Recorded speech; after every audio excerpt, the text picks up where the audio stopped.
అదే మీరు ఇంగ్లీష్ వారు అయింటే మీరు ఎవ్వరికీ దొరికేవారు కదా. మీరు మరీను. నిజమే, ఎన్టీ రామారావు అనే ప్రయోగశాల మన తెలుగు సినిమాకు దొరికింది. ఇక ఎన్ని ప్రయోగాలైనా ఇక్కడ చేసుకోవచ్చు. తమ్ముడు ముందు మన షూటింగ్ చేద్దామా? మహానుభావుడు 3 నెలలుగా రోజు 3 గంటలకు లేపి రిహర్సల్ పెట్టించేవాడు.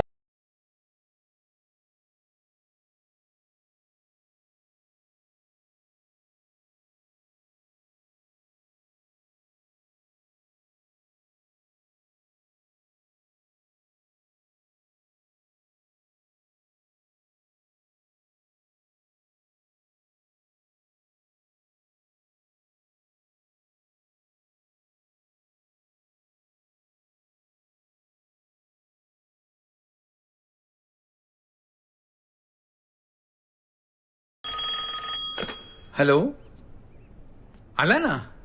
లక్ష్మి రేడియో పెట్టు.